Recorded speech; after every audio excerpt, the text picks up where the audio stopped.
আজকে তোমাদের সাথে শেয়ার করতে চলে এলাম আমার রিসেন্টলি করা একটা ব্রাইডাল ওয়ার্ক নিয়ে।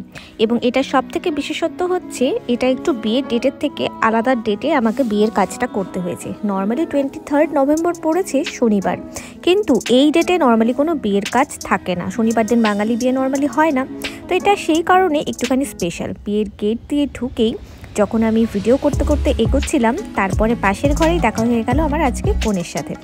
ওর নাম হচ্ছে মুন্নি এবং ও আমাকে খুব বেশি দিন হয়নি বুক করেছে। কিছুদিন আগেই বুক করা এই ব্রাইডটি আমাকে নিতে হয়েছে, কারণ দেখলাম যে অন্য কোনো বিয়ের ডেটও নেই এবং ম্যাচও করে যাচ্ছে দিনটা, তো ওকে আমি হ্যাঁ বলে দিয়েছি।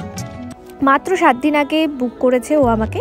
তো তারপর গিয়েই দেখলাম ও একেবারে প্রিপেয়ার্ড সাজার জন্য, মানে একটুও কোনো লেট নেই, সমস্ত কিছু কিন্তু রেডিই ছিল। তো আমিও বসে পড়লাম ওকে সাজাতে। এই ব্রাইডটি করার সঙ্গে সঙ্গে আমি তোমাদের সাথে ছোটোখাটো একটা মেকআপ টিউটোরিয়ালও শেয়ার করে নিচ্ছি। তো স্কিনটাকে ফার্স্টে প্রিপারেশন করে ভালো মতন প্রাইমার দিয়ে, এবং খুব অরেঞ্জ কারেক্টার খুব কমই ইউজ করতে হয়েছে। আমার স্কিন কন্ডিশনটা ভীষণ ভালো ছিল এবং ফাউন্ডেশন দেওয়ার পরে দেখো অলরেডি ফুল ফেস কিন্তু কভার হয়ে গেছে এবং সেরকম কোনো প্রবলেমও হচ্ছে না। তো যাকে যেইটুকু জায়গা আমার হাইলাইট করার দরকার ছিল সেখানে কনসিলার দিয়ে হাইলাইট করে আমি কিন্তু মোটামুটিভাবে বেস মেকআপটা কমপ্লিট করে নিয়েছি। ব্রাইডের তথাকথিত কোনো ডিমান্ড না থাকায় আমার কিন্তু কাজ করতে বেশ সুবিধা হচ্ছিল। ভীষণ শান্তশিষ্ট মেয়ে, আমি আবারও বলছি, খুবই কম কথা বলে। আজকালকার মেয়েরা অনেক বেশি অ্যাডভান্স এবং সব কিছু সম্পর্কে খুব ভালো জ্ঞান রাখে, যেমন মুন্নি রেখেছে সময় সম্পর্কে জ্ঞান। আমি যখন ওদের বাড়িতে গিয়েছি আমি দেখি ও একেবারেই ফুলফিল রেডি।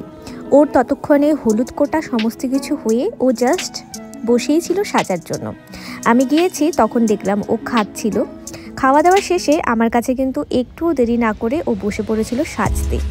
আমি যদিও ওর বাড়িতে 8 ঘন্টা আগেই আজকে পৌঁছে গেছিলাম, আমারও একটু টাইম মেনটেন করতে একটু বেশি আগে চলে গেছি, কিন্তু তবুও দেখলাম বেশ সমস্ত কিছু রেডি করে কিন্তু বসে রয়েছে।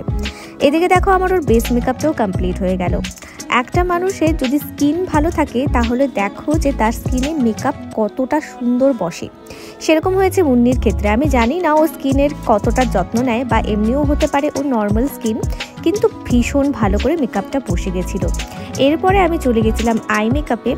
যেহেতু লাল কালার লেহেঙ্গা পরেছে, আমি সেরকম হেভি কিন্তু করতে চাইনি এবং তাতেও ও নিজেও সম্মতি দিয়েছে।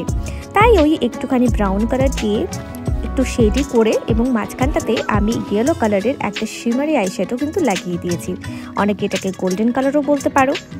এবং তারপরে এই আইশ্যাডো মেকআপটা কমপ্লিট করার পর ওর চোখে কাজল দেওয়া, আইলাইনার দেওয়া এবং আইব্রো করার পর ওকে একদম কিন্তু অন্যরকম সুন্দর লাগছিল। এবং একটা ডিফারেন্ট টাইপের কি লেহেঙ্গা পরে বউ বিয়ে করতে বসছে। আসলে ওদের মধ্যে লেহেঙ্গাটাকেই প্রাধান্য বেশি দেওয়া হয়। ও আমাকে বলেছে রিসেপশনের দিন নাকি ও শাড়ি পরবে। আমার এই ব্রাইড সত্যি সত্যি একেবারেই কম কথা বলে। আমি যেরকম করে থাকতে বলছিলাম এবং যেভাবে সাজাচ্ছিলাম ওর কোনোটাতেই কোনো আপত্তি নেই। তাই আমার সাজাতেও বেশ সুবিধা হয়েছে এবং সুন্দর করে যেরকমভাবে মাথা ঘোরাচ্ছিলাম সেরকমভাবে রাখা, মানে বলতে পারো ধৈর্য শক্তি অনেকটাই বেশি। এরকম ব্রাইড পেলে আর কি চাই। আগের ব্রাইড ছিল আমার ভেরি ভেরি চঞ্চল, খুবই সুন্দর, ওর সাথে গল্প করে করে কাজ করেছি। এই ব্রাইড কিন্তু সেরকম নয়, একেবারেই শান্তশিষ্ট এবং চুপচাপ একটি মেয়ে। মিষ্টি মিষ্টি করে কথা বলছিল, এটা দরকার বা ওটা দরকার সেটা বলতেও একটু হেজিটেট বোধ করছিল। এবং শেষে যে রিভিউটা দিয়েছে সেখানে কিন্তু অনেকটাই নার্ভাস লাগছে ওকে। কিন্তু কেন কি কারণে নার্ভাস আমার সাথে, আমি কিন্তু সেটা জানি না। এরপরে আমার মনে হলো যে ও যেহেতু লাল লেহেঙ্গা পরেছে, নিউড লিপস্টিকে ওর আপত্তি হবে। তাই প্রথমে ওকে জিজ্ঞেস করেছিলাম যে তুমি কি নিউড লিপস্টিক লাগাবে। একটু দোনোমনো করছিল, সেটা ভেবেই দেখে শুনে আমি কিন্তু এই লাল লিপস্টিকটা লাগিয়ে দিয়েছি। এবং ইয়েস, লাল লিপস্টিক লাগানোর পরে ওকে অনেক বেশি সুন্দর লাগছিল। এবং এই ফ্রন্টে ও নিজেকে দেখছিল বারবার করে যে কতটা সুন্দর লাগছে ওকে। ফুলফিল বেস মেকআপ তৈরি হয়ে যাবার পর আমি ওকে উল্টো দিকে ঘুরিয়ে ওর হেয়ারস্টাইলটা করে নিয়েছি। সেই সময়ে ঘরে এত বেশি লোক ছিল যে ভিডিওটা আর করা হয়নি। আপনারা দেখতেই পাচ্ছেন যে পেছনে কিন্তু আমার এক এক সময় এক একজন লোক এসে হাজির হচ্ছে।